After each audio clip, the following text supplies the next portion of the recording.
back. Okay. Sound good, everybody? All right, just before we start, just let everyone know that you're more than welcome to keep your camera on or camera off. Just let you know that we are going to be recording this for an archival sense for dispatchgallery.org. If anyone does not feel comfortable with that, please just let us know now if any objections. All right, I'll take the silence as that we're okay with it. Thank you so much. And then I will hand it off to you, Amy. Thank you. Cool. All right. So I'm gonna just do some basics of like, we're not gonna get into like how the camera works today because there's so many different exciting ways to like explain those things, and we can do that in later workshops. We're just kind of gonna work with like any sense of like auto mode and like how I might document. So today I'm gonna use a wall in my lovely studio apartment to just kind of explain how I might do that. So I'm gonna scoot this little card forward. I have some artwork on the wall, and this is by Noah Hendricks. So we're just gonna use this as like an example of like how I might do documentation editing. So I have two things to start off with. I normally use, like, if you're using an iPhone, that's like totally fine as well. I shoot with a Canon 5D Mark III, and there's two differences between like there's like two different lenses that I might use to document. So this is a 24-105, which is a wide angle lens, and then this one is a 50mm lens, which is kind of the benefits.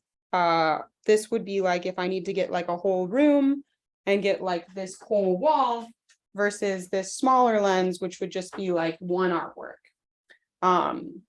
And we'll get to what like lens profile correction is, and like it's easier to correct from a smaller like lens, and things look more accurate with like a 1.5 or like a 50mm. But there are like a couple problems that you might run into with like documenting your artwork, and I'm not even going to get into like all of the lighting issues that we might have right here, because you know, we're just in my kitchen and the lighting isn't like great, but we're just going to work around like what I have just to get you to know like the basics of editing. And you can also see like these lights that are on here is one of the major problems that you might run into if you are photographing a two-dimensional object that has glass. So first things first, I would just kind of like start out, make sure my camera settings are okay. And if you're just on auto mode, that's totally fine. I normally like shoot with the priority mode, and I'll just kind of say anything above 60 is fine, because your heart beats at a 60th of a second. And if you are holding it and it is like less than a 60th of a second, your photo might be blurry. But for the sake of us just moving past like all the stuff that we'll get into with editing, we'll just go ahead and say like shoot on auto mode and it'll be fine. Because we're gonna, anything that's weird, we're gonna correct later in Photoshop or with our editing.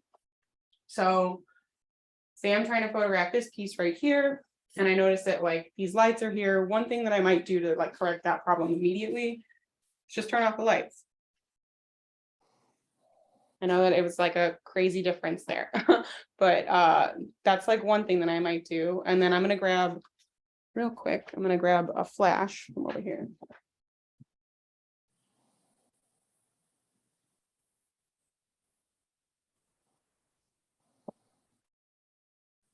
So I might just go ahead and shoot this at least at a 60th of a second, and then like you don't want to go your ISO, you want to keep like probably 400 or less. You don't want it to be like 1200 or like higher, because you don't want your photos to be super grainy. So we're just gonna like pretend like this is just on auto mode, but those two things are kept in mind. And one of the things you want to think about when you're shooting the document is whether or not you're on an angle to get like the reflection if there's glass. And this is like mainly just talking about 2D artwork instead of like 3D artwork, because we'll get to those things as well. So say there's like a reflection that's really awkward and I can't necessarily get to it. Like I feel like I can shoot this pretty straight on and it ends up okay. And there's not too many reflections. But if these lights are on and I'm having difficulty photographing, I might decide to shoot at a different angle and maybe move to a point where I won't necessarily get those lights. And I'm going to do that with my camera, but you guys can get the reference on how that might work.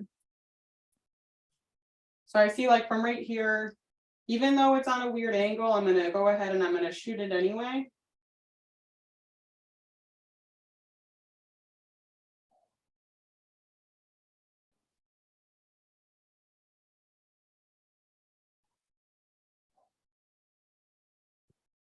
Because that way, like I'm on a weird angle, but I can't necessarily see the lights that are in here that are actually on the screen right here. If that makes sense. I'm also going to shoot some on my iPhone just so you have like a good example. And one of the things that I would think about is like when you're shooting, you don't want to be like too far one direction or the other for the most part.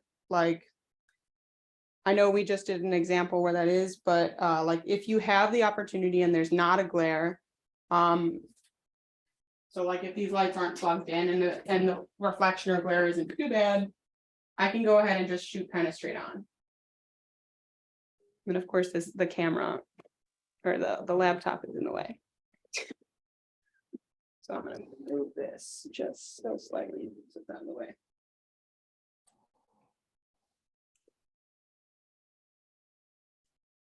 There we go. I kind of try to think of it as if it's like on a plane and like you want the two things to match up entirely. So it's like if these two things are parallel, it makes it easiest to make the artwork look exactly how you want it to be viewed if it's a two-dimensional artwork.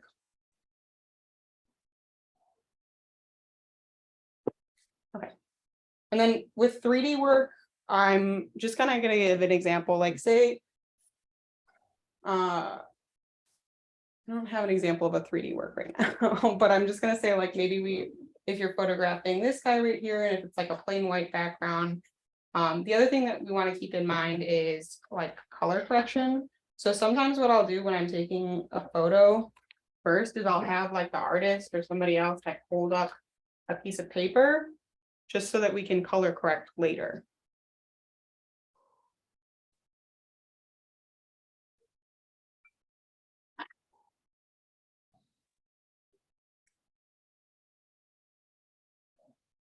Sometimes it's nice to have like a little assistant with you.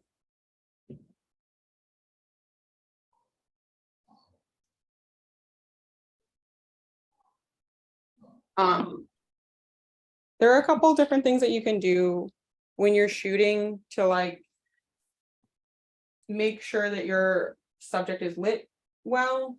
And one of the easiest ways to do with if you're photographing like an oil painting or a painting or that might have a little bit of glare or like some sort of color on it, like when I'm shooting with my flash, a lot of people a lot of cameras come with the flash that'll come just like right on it, but if you happen to have access to a camera that has a flash like this, one of the easiest ways to avoid like a huge glare is just shooting with the light straight upward.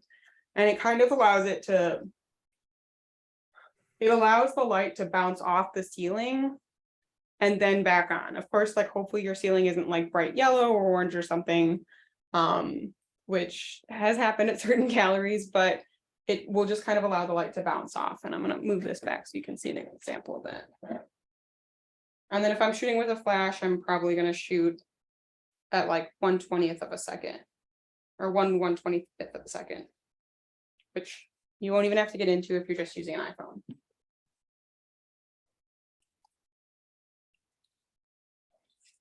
And so if there's a little bit of a glare, I might like back up a little bit. or move to the side a little bit.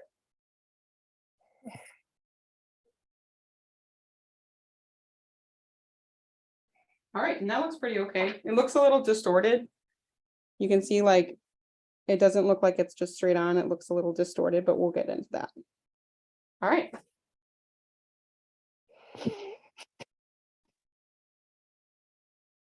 Not too complicated, just taking a picture of a frame. But then we're going to get into the editing in Photoshop.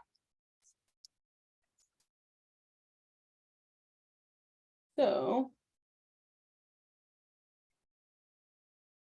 I'm going to grab my memory card, put it in my computer. This might just take a minute.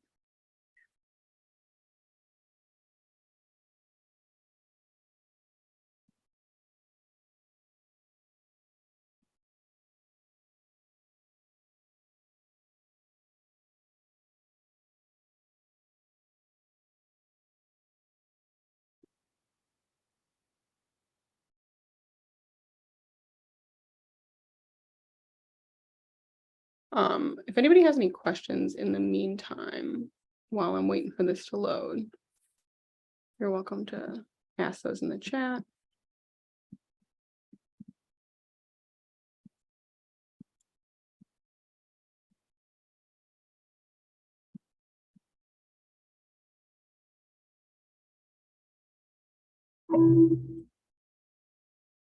All right, we're hearing some files move.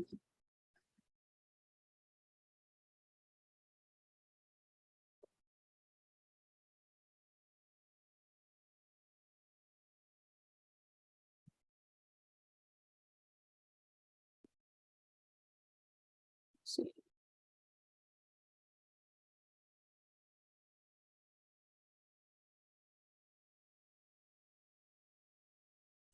All right. I'm gonna go ahead and share my screen. I mostly use Camera Raw, which is like an Adobe workshop, but all these things that we're going to go through with Camera Raw, it doesn't need to be super intimidating. You can definitely adjust anything that you like here in Photoshop with the iPhone, and I will show you how to do that. Let's see. Oh, I saw a note in the chat that said ISO is light sensitivity, and that's just, if you don't know that already, that's like totally fine. We can get to that in a later time. And then Elizabeth asked, do you use a tripod? My hands always shake. Yeah, you can also use a tripod, and I would say like setting your tripod up so like it's not like involved in that glare is totally fine. I tend to use a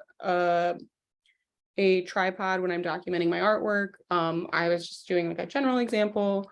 And the tripod is also great if you don't have a great lighting situation. So say that the lighting was coming like directly from the side, or like it's all from one side and not the other. I can show you some examples of how to fix that as well, but that's something that like you can fix later in editing, but it's great to just have a tripod and you bump the time to be less than the 60th of a second so that it lets more light in so that the images are brighter. Okay, let me see. I'll share my screen. Share.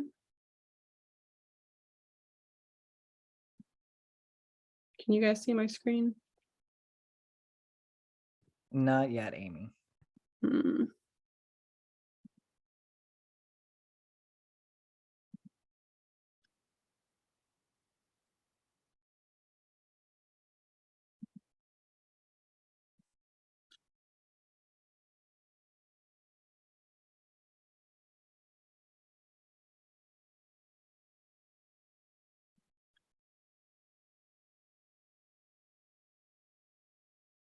All right, let's see if this.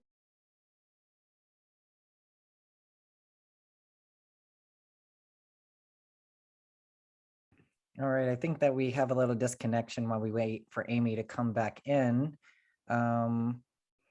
Just to reiterate while we have them come back in, if you have any questions, you can come into the chat box. You can also raise your hand. There's a little emotion icon here. And let me check in with Amy to see what happened. So bear with us.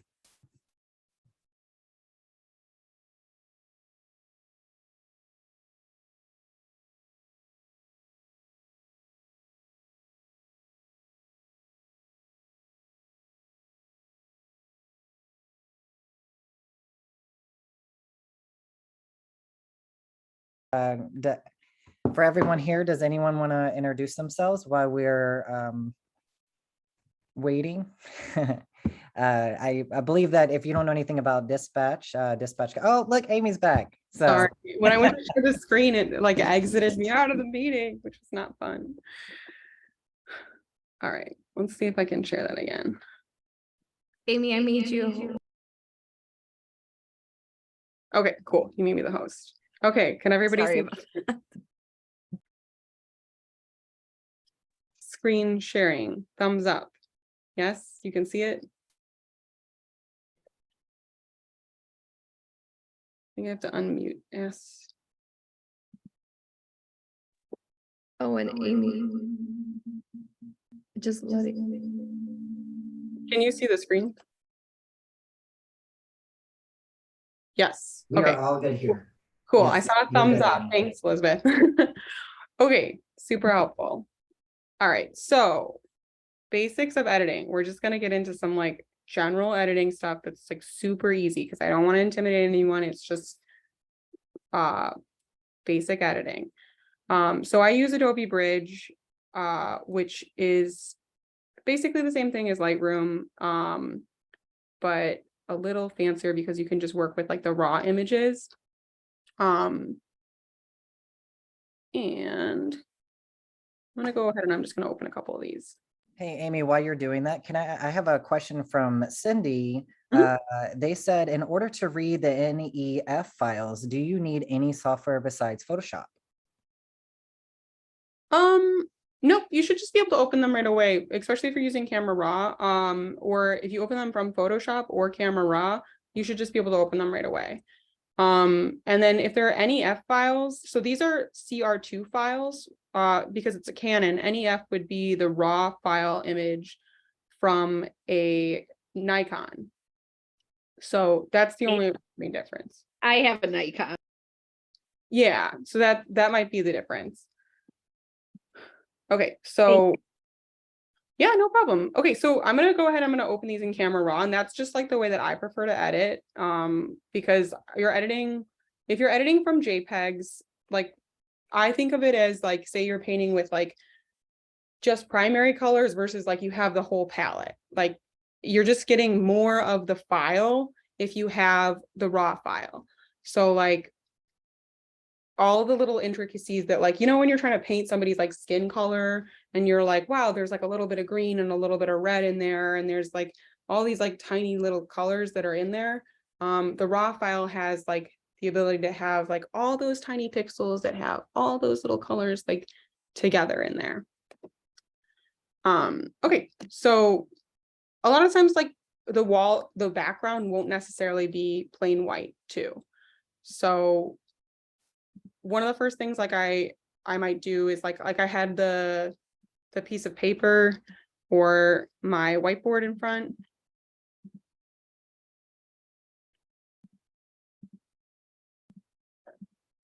And this is kind of cool.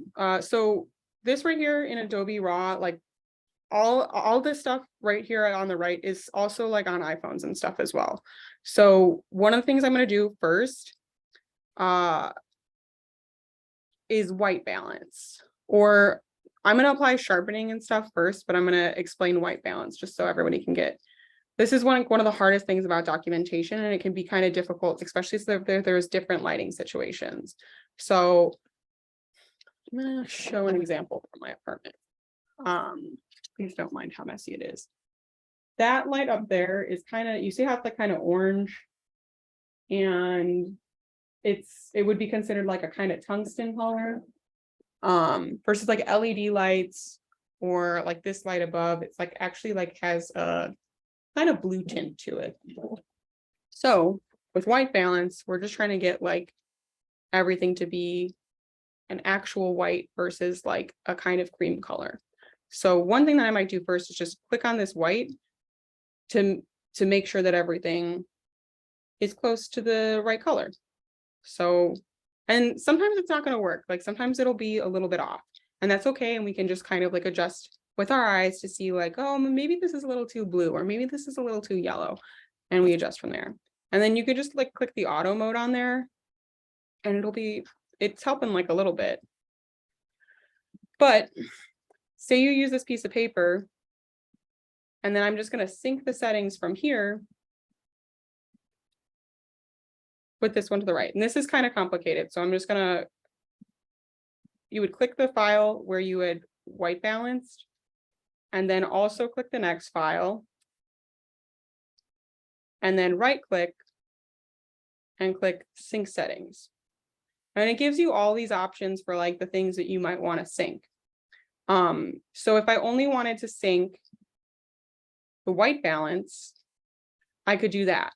Or if I made a ton of edits and I want all of these images to look exactly the same, I could just click all. But in this case, I'm just gonna sync the white balance.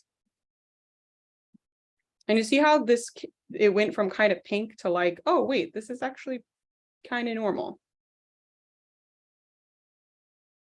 All right. And then before we get too into that, I'm just gonna go over some like presets that I normally use. So this one was the one that was just taken straight on. And there's not a huge difference between these two, but there's a little bit of a lighting difference. So let's see. Too much of a tab. I go ahead and I would go over here and just click load settings, and then this presets that I already have saved. So I have these both up just so you can kind of see the difference. And does anybody notice a major difference between this image and this image?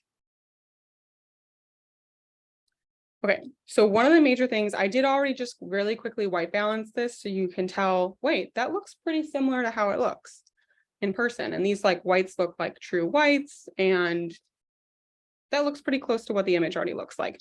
But if you can also see, this looks kind of warped, right? So what that's doing is under this optics tab, it's using a lens profile correction.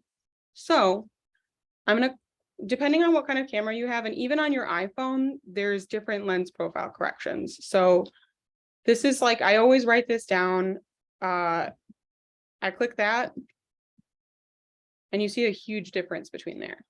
It kind of like makes it warped until it's like straight on. All right, and then the next thing that I always do, and this is in the preset that I had already saved, I'll go to detail, and we just kind of want to sharpen the image for a screen. So even if you're planning on printing this and you're not just like sharpening it for the screen, you still want to do this. And really what it does is it just makes the image kind of more crisp. If you're a beginner, you're probably not even going to be able to notice the difference. I remember when my teacher taught me, I was like, yeah, I totally see the difference. And I didn't see a difference at all. So I put my sharpening at 50. I put the radius at 1.4. You don't have to know what these things mean. I just type them in every single time. And basically it's just that the difference is, it's like adding a tiny bit of contrast in the pixels that are already on the screen. And you can kind of see the difference between these two. And the matting that's on this image already is pretty close to white. So I can go ahead and click that. But there is a difference between like if I clicked the wall white, if I click the shadow right here, and then if I click this white, which is something that you might want to consider. And then also like if there's no white in the area at all, like you're definitely going to use this key card instead. And if not, there's like another example. And if you don't, like if there's no white in the room at all, you kind of have to eyeball it. And say I'm like looking at this and I say, I click here and I'm like, wait a second. This still looks kind of dark. I'm going to add a little bit of yellow.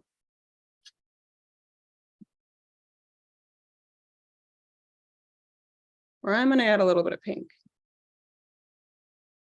And a more extreme example would be like, say it's like super blue and you're like, wait, why is this image coming out like this? This looks terrible. And you can already do that in your camera with your white balancing and check on your camera to make sure that it's the same. But if you're doing it in editing, sometimes it just ends up a little bit easier to figure it out.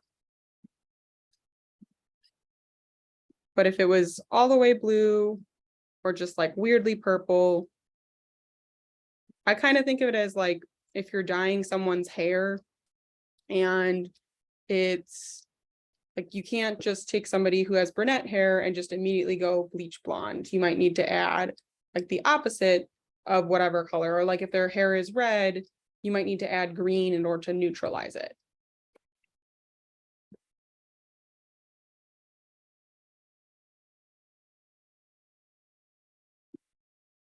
Which you can also do this on your iPhone, and I'm going to show you how to do that as well. All right. So this doesn't look too bad already. I'm thinking it's pretty close to this other one that we already have on here.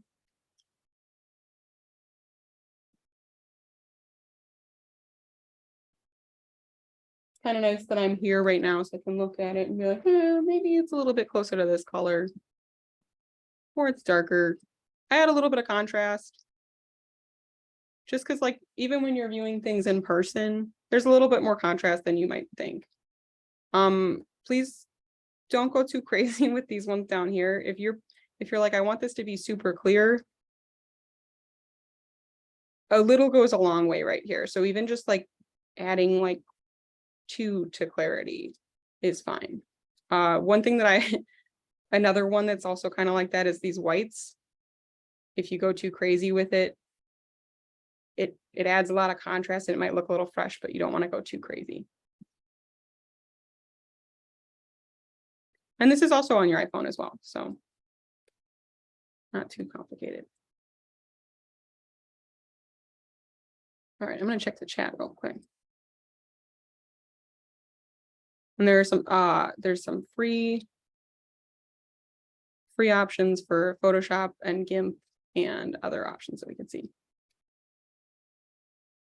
How do I minimize this? There we go. All right, the next thing that I'm going to talk about, this is specifically with 2D artwork, you would kind of do the same thing with 3D artwork as far as like white balancing. But the weird thing about 2D artwork that makes it a little more complicated, and you want it to really look fresh, and you want it to be centered on the page or wherever you're shooting from. So one thing I might consider is using this transform tool.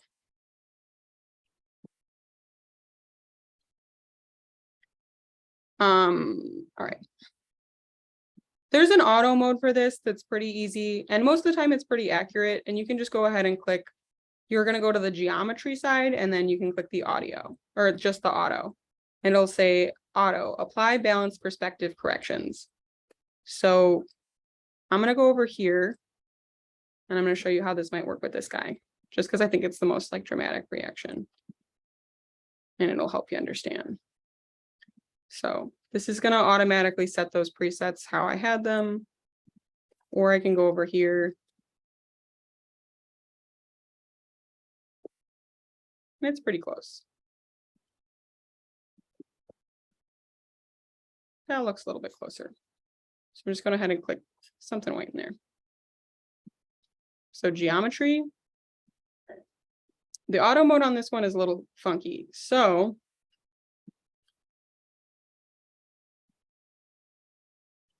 the way to use the transform tool, so this is different in Photoshop than it's going to be on your iPhone, and I will explain the difference in a bit. But what you're kind of doing is you're selecting each corner so that the artwork comes straight on. So like if there's the reason why I shot this from the side is because there was like a little glare that was on the image. So I'm just going to select each corner. You're going to be like, wow, this is wizardry. It looks kind of funky when you just select the two sides first, but then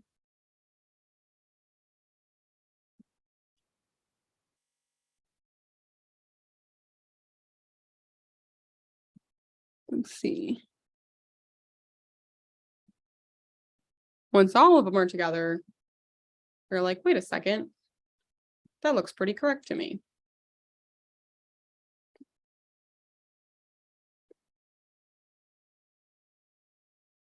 And then you're going to crop it.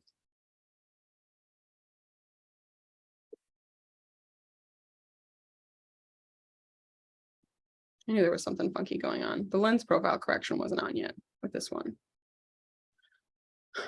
Okay, so it's not perfect with this one because it's a little bit on the side and it's a little wonky, but even on an image like this, that transform tool will still kind of make a difference.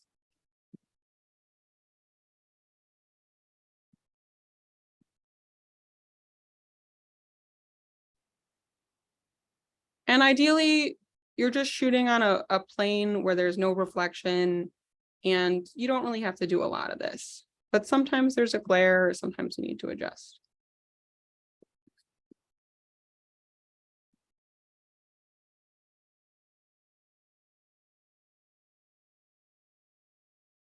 Cool.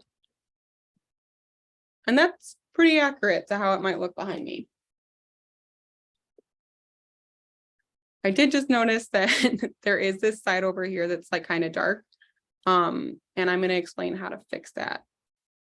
So sometimes what happens when you're shooting is that like maybe there's light coming from one direction and not the other. So you're going to have to kind of come in Photoshop and pretend like there's like this like secret blanket that goes over to correct. And it's super yellow right now just because that's the preset that I had already had on here. But when everything's clear,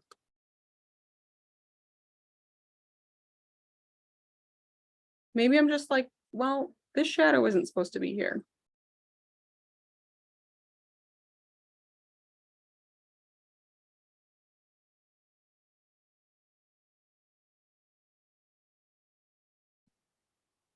And it gets a little bit better. You can also use a masking tool in Photoshop, but I just think that Camera Raw makes it really easy because you can just select it and then come back in. I'm not going to get into too much of like masking and how to edit that. If there's like dust on here or like say I want to fix this little guy, you can kind of do that stuff as well.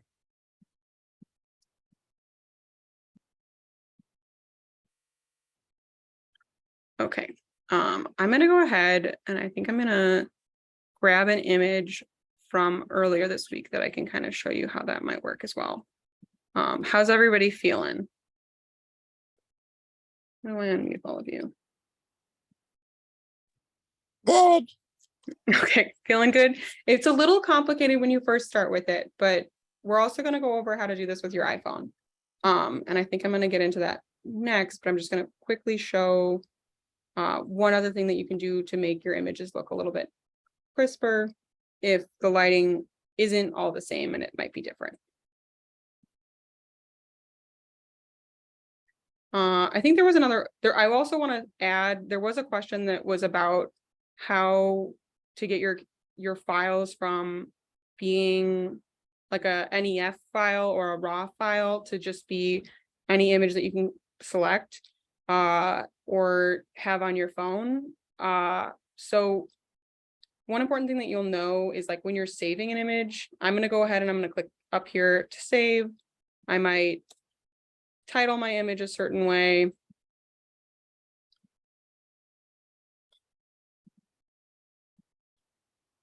Save it where I want to save it. And if I want to save it as like example file. I know one of the hardest things as any kind of artist is resizing your images. And you can, I'm going to explain how to do this in Photoshop real quick, but whether it be a DNG, which is a digital negative, which is the same thing as a raw file. There's TIFFs, which are basically Photoshop files, and then PSD, TIFF is how you would save if you're trying to print an image, and it's a larger file similar to the raw file or the PSD file. And then PNGs would be like a screenshot.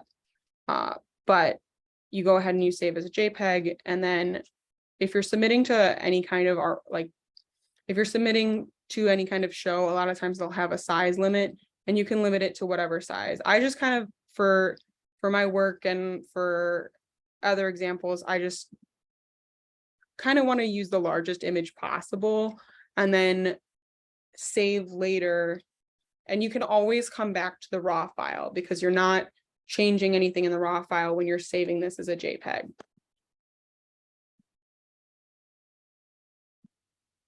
All right.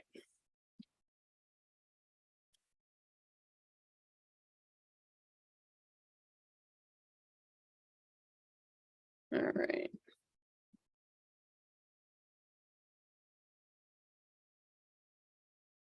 I'm going to quickly select a file that will be a little easier to work with.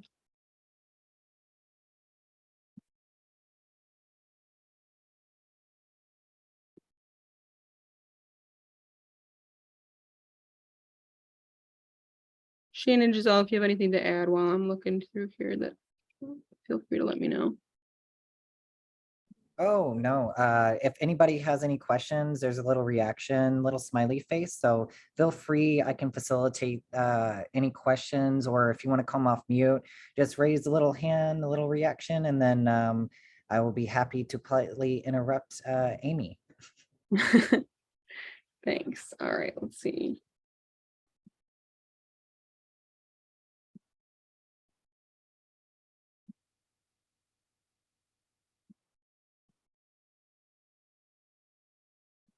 We will also have a Q&A towards the end of the workshop. So feel free to, if you need to ruminate some questions, feel free to leave them towards the end, and then you'll be able to come off mute and have more of a conversation. Sounds great. Okay, this is just an example that I wanted to pull with where you might need to use that tool where I pulled over like what I called like a blanket. It's a graduated filter, which is basically just like partial editing, because it's like if you see that part of the image is like green but the other part is fine, that's when you might use this gradient. So in this example, I just feel like the light is mostly coming from above, and then this kind of down here is kind of dark. So I'm gonna go ahead and I'm just gonna do what we talked about earlier. First, I'm gonna load my settings, or I can go over here and I can go to detail. I'm gonna do 50, radius 1.5. Feel free to screenshot this if it's easier for you to remember.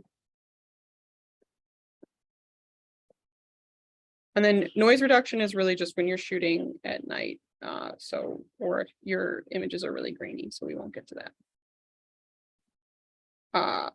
One thing that I forgot to mention with optics is you're gonna click your lens profile correction, and you can set it up to just be auto, and then whatever the images are shot on. So like say this is shot on Canon, it'll automatically figure out what lens it's shot on Canon, or if it's an iPhone, that is also in there.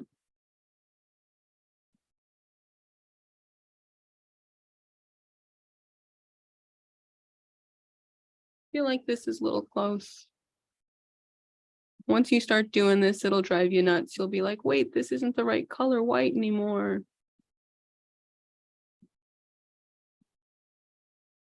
And it might be a little trickier with like an all white image.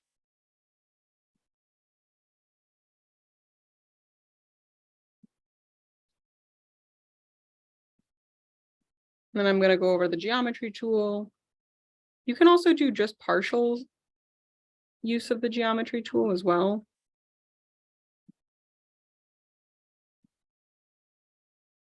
This work is by Lauren Icapone, who is also a member of Dispatch. I think in the auto mode might be okay on this one. I might come back and get to this later. So Amy, I have a question myself. Could you explain what a geometry tool is for and why would you use it? So it's kind of when you want something to be on the same plane. So when I was explaining earlier how when I used my phone and I was kind of like, if you're shooting this way or this way, this is kind of like, even if you're trying your very best to shoot at the exact same plane as the image, it might not be totally accurate. So it's kind of bringing everything to the right shape. So like with the optics tool, this has a super wide lens. So it's getting like this whole range of field. And then what it does is it kind of like, it's as if it's pulling like the curves that are on the outside and just like there's like a string attached to each of them and just pulling them so they're all on a square. If that makes sense, hopefully it does. If not, we're just gonna let it go ahead and use auto mode to like how it figures out on its own and just know that it'll make your images look a lot nicer. Oh, I think it makes perfect sense. Thank you so much. Yeah, of course. And then like there would just be less of that pulling against with this lens because it's a little more flat. And then I think on the iPhone, there's kind of a difference between the, let's see, if you have the 1x versus the 0.5, and that's the easiest way to see the example between that. And that's what that's doing is it's switching between, this would be like this lens that's attached, that's the 50 millimeter versus the wide angle lens, which is down here. And then the geometry tool, also called the transform tool, is helping, once you've gotten the lens profile correction, it's kind of helping the images just be as square and well composed as possible. So you can even use that just like on a room photo and it'll end up turning kind of nice. But the one thing that I want to add, just if you're like, wow, all of this is like one color and the rest of this is a different color, this gradient tool, you can kind of pull up from the bottom. And a lot of times this happens when you're shooting with like a flash that's like a reflecting from the ceiling, or if the lights are on the artwork from above, but there's not normally one that's from below. So sometimes what I'll do is I'll just pull this gradient up from the bottom. This is something that you can't necessarily do on the iPhone, but I just wanted to mention it real quick.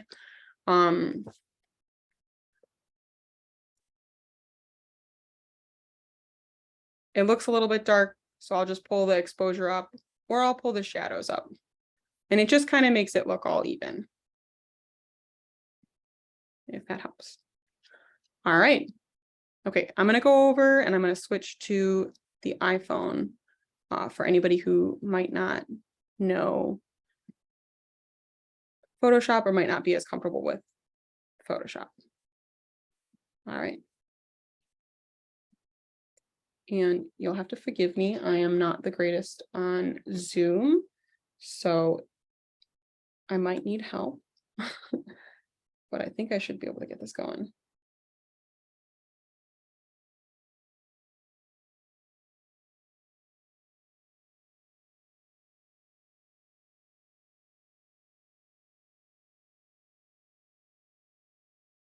Okay, can you guys see my iPhone on the screen? We can only see your computer screen at the moment. Okay, I think I have to cancel one in order to do the other. Co-host.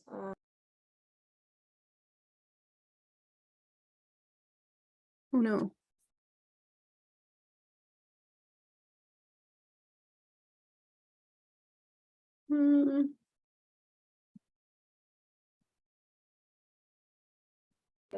Yeah. We made you your co-host and host on both of them, Amy. Okay, I'm not sure why my screen. I'm afraid if I exit one, it's not gonna let me back in because it's saying I'm not signed in. But I am. Amy, Okay. I think you need to transfer. So see how you're currently your computer's host. Mm-hmm. See if you can make your phone host and then your computer co-host. And you should be able to switch. Let's see if that will help. And while Amy's working on that, we do have a question from Elizabeth Hoffman. What is Dispatch Gallery and how do we become a member? Dispatch Gallery is actually a not-for-profit gallery that we are not necessarily artist collective, but we created this gallery to be able to reach communities, not necessarily able to promote their work in performative space. It's kind of off of Unpacked Mobile Gallery. And we ended up creating this during the pandemic to reach international artists and also domestic artists within the United States. So if you have a proposal or if you want to potentially have a show, we can host that. To become a member, that's something that definitely would be an option in the future as we talk to the board members, as we continue to grow Dispatch. But at the moment, we don't have any sign up for the member aspect of it, but please check out Dispatch Gallery. And we do have future exhibitions and shows and workshops coming up. Yeah, we will also have, this is like our new workshop series, and we will continue hosting these in the future, so watch out for those if you are interested. Yeah, hopefully continue to do more things actively in the community. All righty. And if you have any other questions, we will definitely be happy to answer that after Amy finishes the workshop. All right, Amy. Totally cool. Okay, you guys can see my phone. I just figured out how to do this on the phone.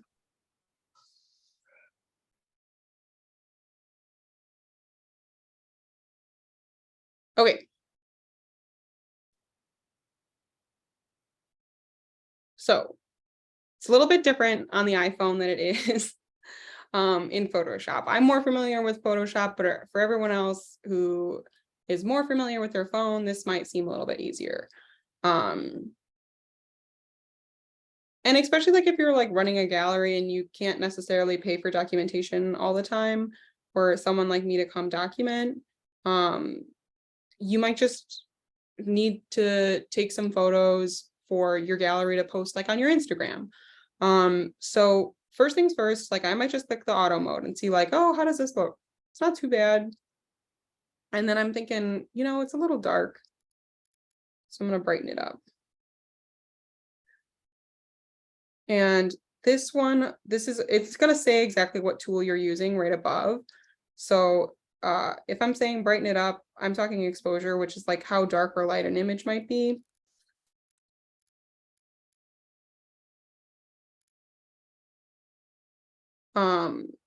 Brilliance is kind of like that thing that we were talking about with clarity. If you go too crazy with it, it like just looks really intense and can look weird.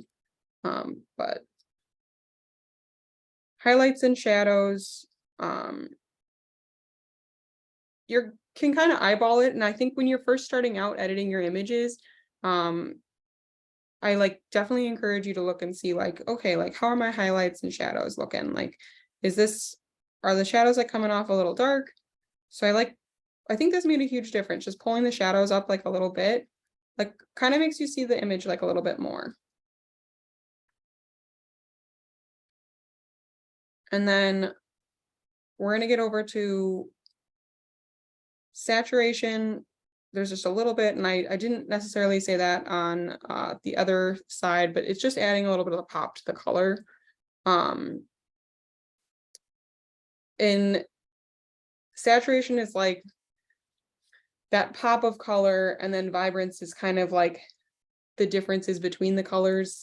That's the easiest way I can explain it. There's not a huge difference between them, but just don't go too crazy with it. Sometimes when you're trying to figure out the white balance, you can put the vibrance or the saturation like way up, because you're like, hey, what color is happening here that I'm not seeing? And it's like, oh, it looks like a little too green, maybe.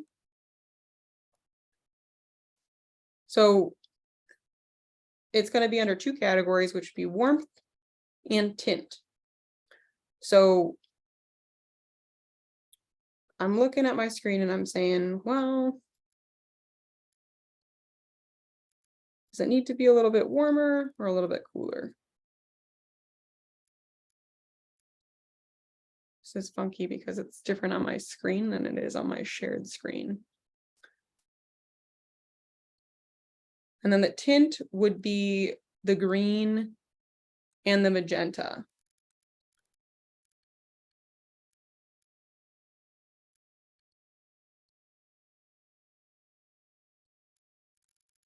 So if I went all the way to the left, it'd be like pretty green. And then if I went all the way to the right, it'd be super magenta. And you get better at this the more you do it. I know I do it every day, so it's like pretty simple for me. But I'm thinking this looks okay. The funky thing that's happening is that my phone is a little bit different than my computer. So might look a little different.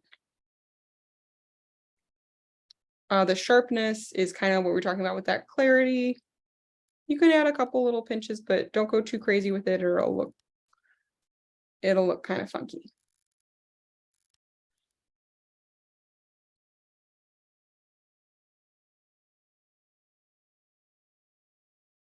Don't add a vignette, it looks bad.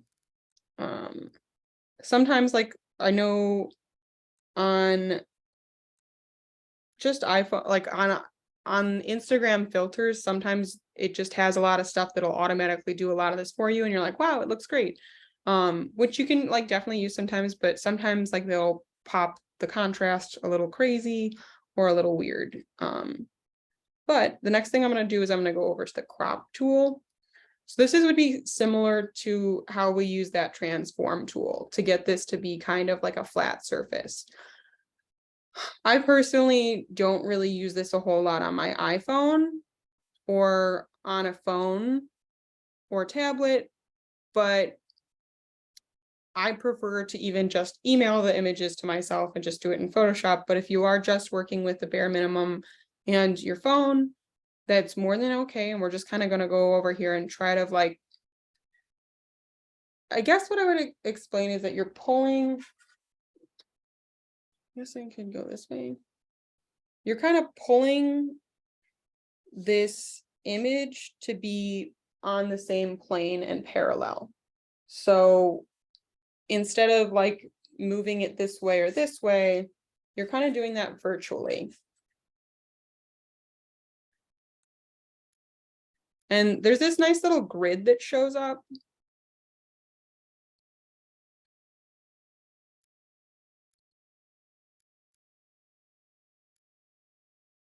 I can't say it's my favorite to do this on the phone, but you can kind of get it to be a little nicer.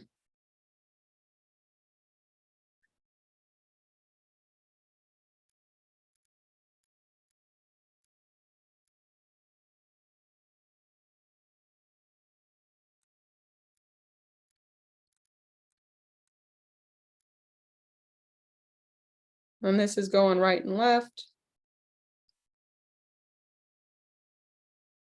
And this one will be going up and down. So like if I had held my phone like exactly on the right plane and lined it up perfectly, it might look a little bit better. I think this is okay. It's a lot easier in Photoshop, but how are we thinking it looks just a little bit better? And then there's all the presets down here for a regular crop once you're done.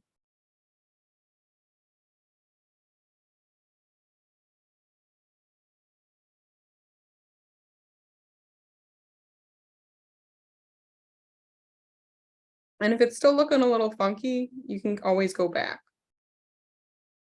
You click done and then come back. Oop. Not like that though.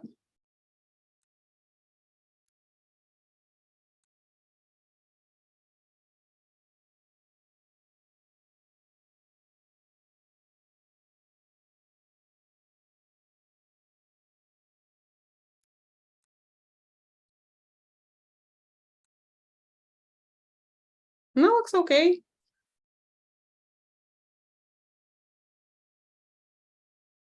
So there's not a way to fix like those shadows underneath there with a masking tool on the iPhone, unless you're using like a specific app, but I haven't necessarily gotten into that because I have Photoshop. But there's all sorts of tools in here that like you're more than welcome to use. This black point tool will kind of find like the darkest darks and allow you to move from there. And just adding a little contrast might help it pop a little bit. How are we feeling? This is great. I'm definitely going to have better Instagram posts now. Thank you.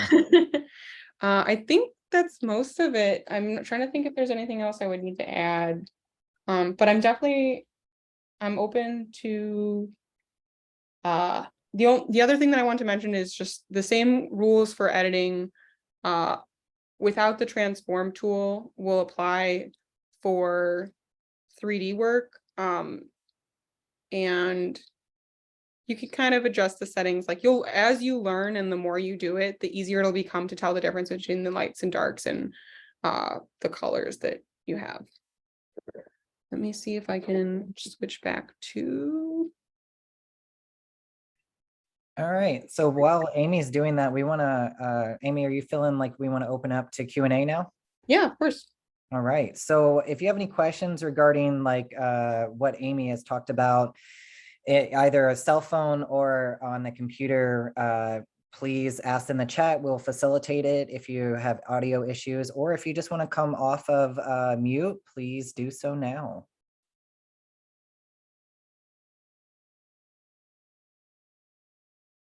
Just gonna scroll up and see if there were any additional questions. I had to join and rejoin, so I don't see any that were from the beginning, but if anybody else sees previous ones before I got here, let me know.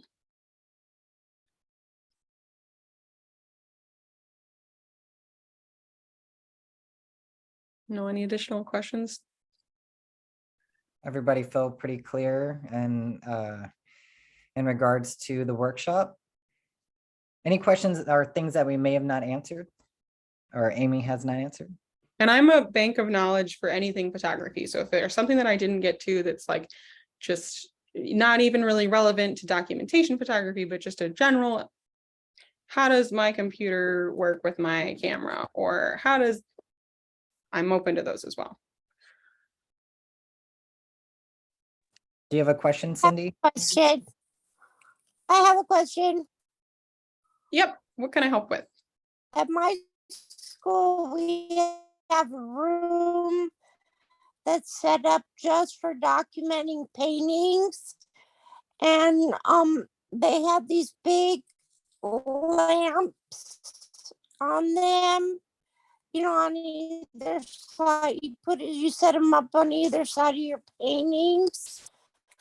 And is there like a standard light for that and doing stuff, or would that already be set up? So the best way that I can explain that is I think I'm just gonna go grab some lights if that's cool with you. I would say that like the easiest way to do that, normally like if you're using lights from both sides, actually, you know what I can do? I can share last time I edited photos for a gallery. I'm pretty sure I took a picture of what my lighting setup looked like too. Let me see. Okay.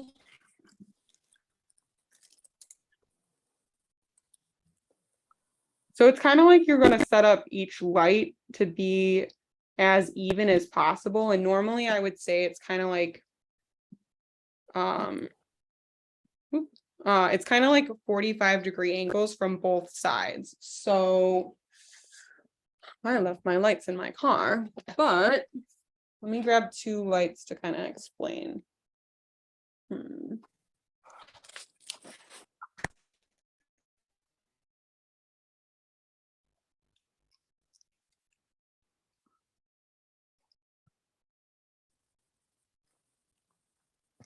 I'm just grabbing a lamp real quick.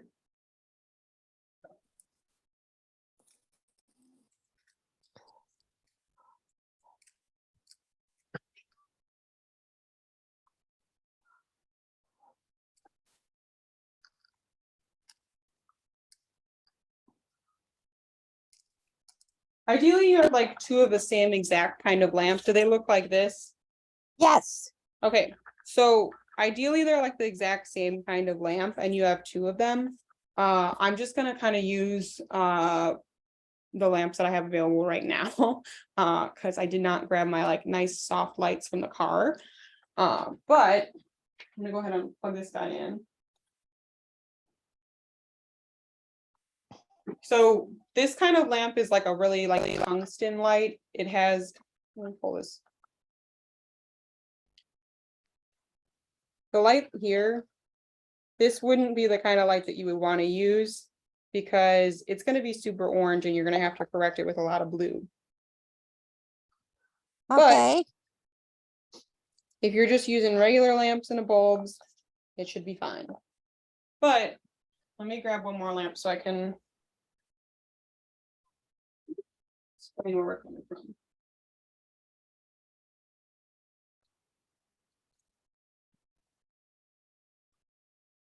Ideally, they're the same exact lamp. Right now, I just don't have that example because they're all the way downstairs, down the street in my car.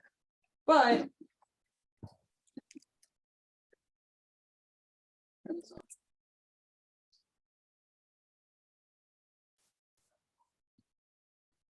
the ideal lighting setup would be that both lights are exactly the same, coming from the same kind of direction.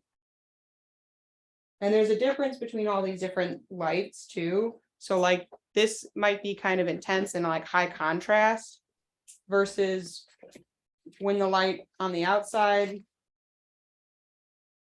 it's a little bit softer. Uh-huh. But I really wish I had another lamp that was the exact same one as this one over here.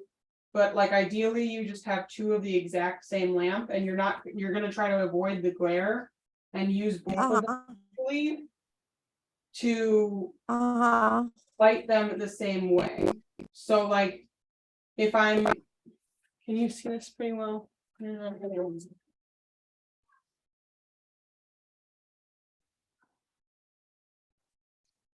Like if one is coming from one direction and like this ideally would have like another like lamp around it and it would be the exact same kind of lamp. You just want to make sure it's even enough so the lighting looks exactly the same. Also, you want to make sure that the bulbs are the same. So like what I was talking about with this bulb being like really orange and tungsten, if you have Yeah. one yellow and one that's blue, it's going to be really difficult to photograph your artwork. You want them to be the exact same and in the same spot. I remember when I was in art school, we had these exact same kind of lamps, and they're really just like work lamps that you would use. I don't know, I like got mine from like a hardware store, or like from my grandpa or something. And sometimes the reason why they do that is because you can just like flip them from the side to photograph your artwork. I think the last time I saw them, that these are just like those, only they're like painted black or something. But the shells Like this are inside. like painted painted black. black on the outside. So it might be Yeah, that or it's maybe not the like outside. reflecting inside. If you're photographing and it has like an umbrella that's like through light, I'm gonna grab as an example. Yeah. So what I was talking about with like the diffuser, this is kind of cool. Ta-da! Okay. So this is just general lighting practice.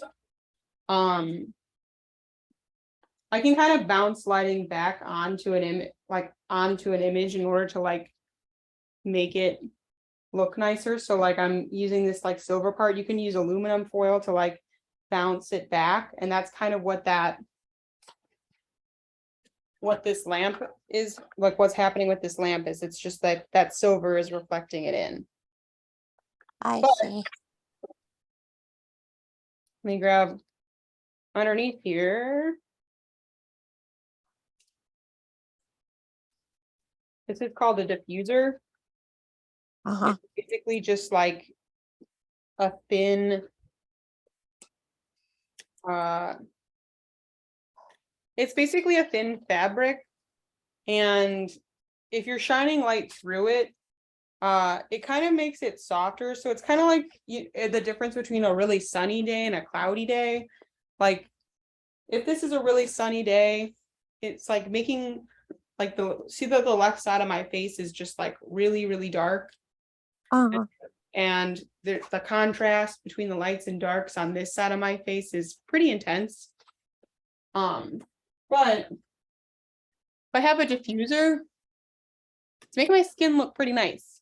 Like I'm thinking maybe you're not seeing like quite as many details and the differences between there. So that's kind of what's happening with the black that's around the reflections that you have. But I think the long answer to that is just if they're both at 45-degree angles or the same angle when you're photographing, it makes it easier to document your image so that it looks the same. Because when we were in Photoshop and we were taking that mask or like that blanket that I was talking about that you put over the image, Uh-huh. you wouldn't, it's like doing that in person so that you don't have to do it in Photoshop. Because Okay. if both lights are the exact same at the same length apart, ideally it would mean that the lighting is balanced. I'm going to pull up one thing on my computer to explain. I think I understand. Okay, cool. There's an artist who I like to reference, and her name is Jill Greenberg. She does an example where both of the lighting that comes from both sides, it's like the 45-degree angle of both studio lights aimed at the subject. And then there's also a light behind, and she has this like almost copyrighted, but I can pull up an example of what it looks like. Somebody dropped it in the chat, but I have a physical book that's right next to me, so I'm going to grab that instead. Elliot, do you have our email address on your mailing list now? If you did sign up for our mailing list, you should be updated. Correct. Yeah. Okay, We also send newsletters out too. So don't worry, you'll get one for the next workshop as well. super. This is a photographer that I really like. Her. So this is Jill Greenberg, and her lighting kind of works. So it's the same exact lighting situation across these images, but it makes it look really glamorous because there's that light that's behind them, but also two really bright lights in the front that are even on both sides. So it's like the 45-degree angle from one side, the 45-degree angle from the other side, and then there's one lighting up the background. And you can kind of see it's consistent among all these images.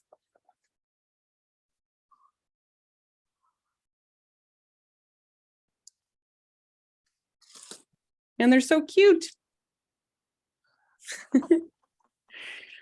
She's a good example if you're like studying light and lighting direction, because depending on where the light is coming from, like what I just explained with like, wow, like my face looks like, oh, or my acne really showed when it's just the light itself versus like with the diffuser on there.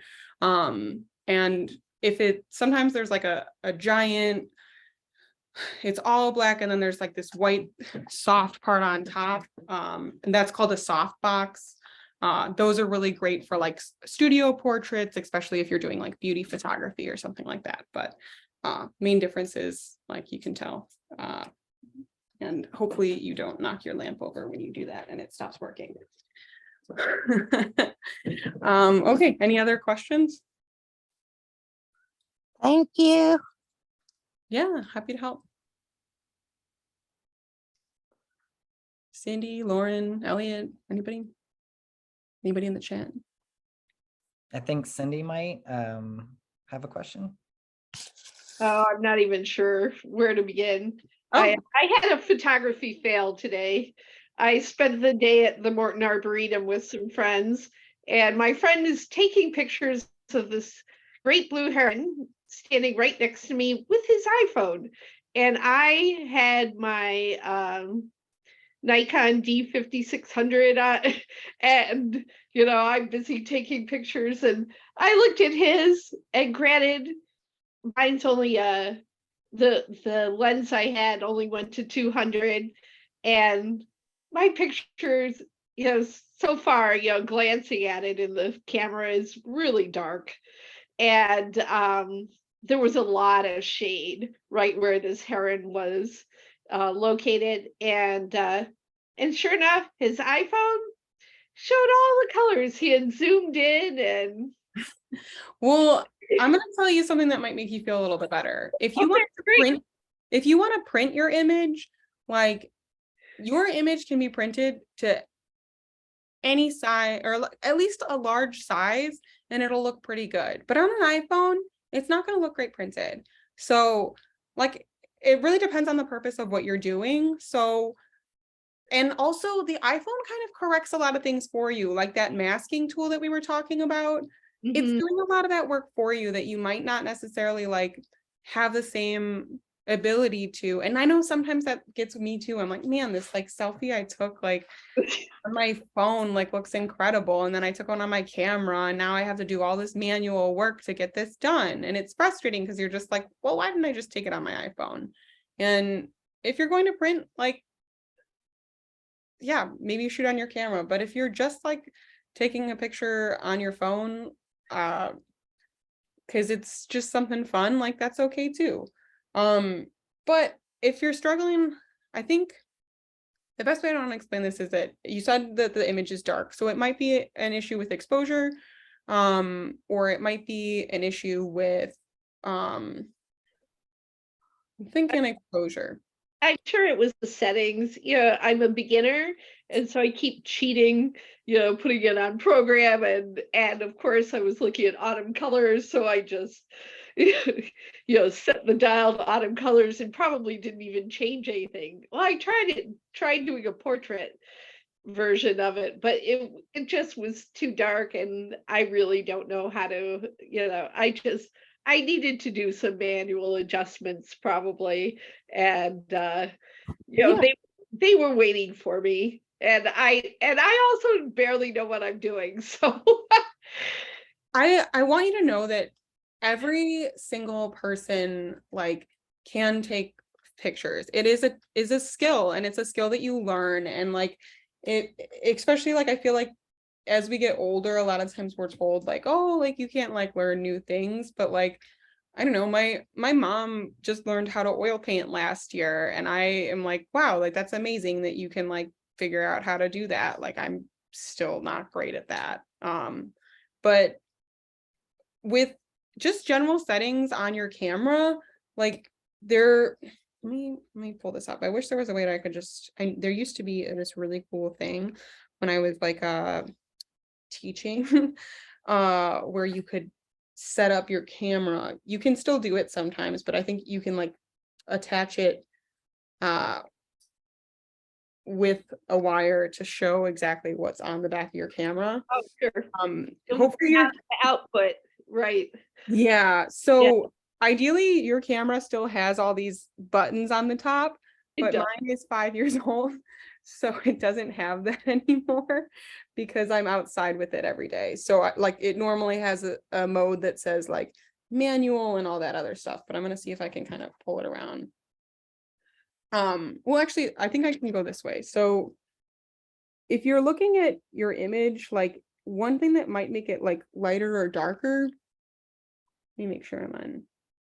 If I'm on like TV mode, which is just like the settings of like how much time.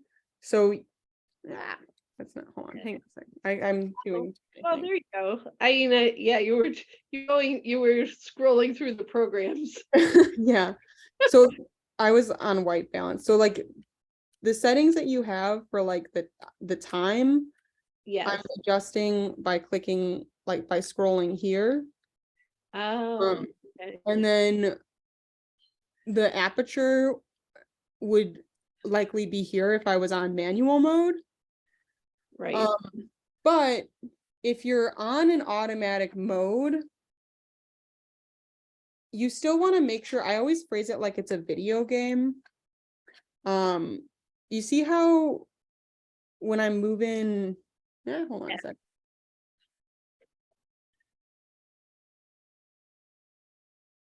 Moving the exposure, if they're all dark and they're all coming out dark, like Right. it could also be that this just isn't in the center. So I always phrase like getting an exposure correct is really just like the video game of like making sure that this is in the middle line. Oh, okay. So you do that by adjusting your shutter speed Right. and your aperture, which is complicated, and like we can get to explaining all that on like a different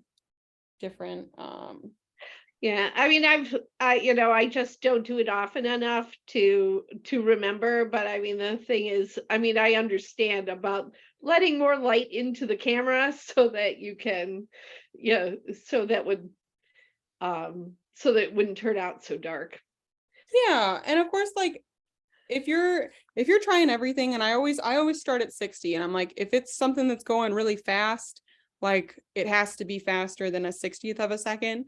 But if you're just capturing something in front of you, like I feel like a 60th of a second is where I start, because I'm like, okay, that's where camera shake probably isn't going to happen.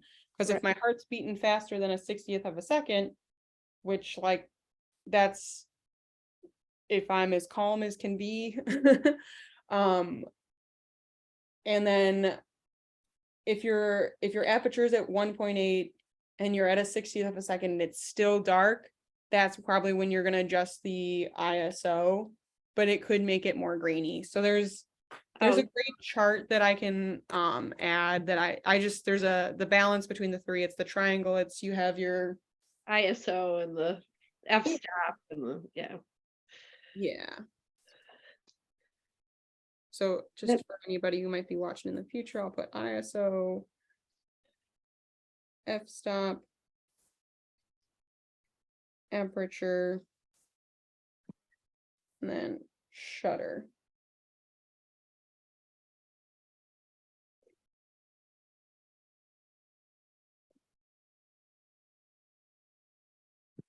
And that's just, and the weird thing was, for the last couple of days, my shutter's been really slow. So You may want to check what setting you're on, because if you're on TV, yeah, or if you're like, I was just showing you what manual mode. So if I'm adjusting one, it'll adjust the other. So like with time, I'm like, that's where I said like 1/60th, and then 1.8 to 22.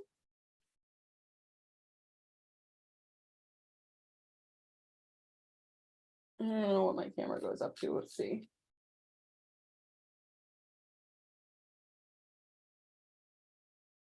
Mine goes up to 1/8000th of a second. And then I think it goes all the way to 30 seconds. Okay, so just in general, like this is where you're going to start with that 60th of a second, and then you'll adjust like your aperture. This affects the depth of field, which is a whole nother lecture, but that's just whether or not it's in focus closer or further away from you. And the ISO. And basically it's just like the computer game of getting all of these things to adjust to be perfect in the middle for that little line. And it's more than okay to just play around with it and figure it out. Like, and also it will help if you're just doing it at home sometimes first. And if you're just trying to photograph something small in your house, like we start with still lifes before we do stuff outside. So it's like you can kind of adjust and get used to it. Right. So don't be afraid to play around with your camera. And I know that sometimes with your iPhone, it might feel like, oh, this is just easier. But when you go to print and you want to make something that looks like really nice, like it's, like I said earlier, it's like painting with one color versus like painting with all the colors. Yeah, That makes sense. Thank you so much. That was a great explanation. yeah, And and very easy. I think made it much easier to remember than everything I've read. And actually, I do. I always go to the grocery store and buy one orchid, and practice practice with lighting and aperture, and I have a macro lens I like to practice with too. So yeah. yeah, but when there's a heron in front of you, it's really hard not to give him the time. Trust me, I'm a big bird person as well, and I love photographing birds. So when you need this, like when you're just trying to get it right away, sometimes like the exposure isn't going to be perfect, and sometimes it's going to be really dark. But then when you go in Photoshop later, you're like, I'm just going to pull this exposure all the way up, and you're like, wow, this is an amazing image. When you look at it on your camera immediately after, you're like, wow, this really sucks. But then when sometimes you pull it up later, and it's like, wow, it's actually something kind of nice there. I agree. Well, Amy, oh, you already answered the question. I was like, if you do donations, it completely goes to Amy, and we appreciate any donations that you'll be able to give them. I just wanted to say thank you for everyone attending this workshop this evening. I want to thank you, Amy, also for spending your Sunday evening with us and also showing us your wonderful skill set. I know that Sundays are a nice, relaxing day for everyone. It's a lot to ask for everyone to be here, but we truly enjoyed you hosting with us in regards to the workshop. And also for anyone that may have missed the workshop or just wants to rewatch some of the steps, because it's a lot of steps, we will be posting this as an archival resource on Dispatch Gallery. Yeah, there was one other thing that I wanted to add that I just feel like might be helpful. Just forgot, but one thing that I have right next to my desk is this color wheel, and it's helpful because sometimes when you're trying to figure out like that like issue between like the magenta and the green, like you're like, hey, what's the opposite of this color? And you just look at the color wheel and look at exactly what's across. So if it's really orange, you might need to add a little bit more blue, or if it's like weirdly purple, you're like, well, I'll add a little yellow. So kind of helps keep your brain intact if you're trying to white balance an image. Yeah. All right. Well, thank you for having me, Dispatch. You guys are all amazing and incredible artists. So I was happy to work with you. Yeah, no, thank you. And like I said, make sure that you see Amy put in the chat their phone number, which will go directly to their Zelly account. And thank you, everyone. And thank you, Lauren, for also being present. That's the other board member of Dispatch Gallery. So I appreciate y'all. And we're going to let everyone leave, and then I'm going to stop recording.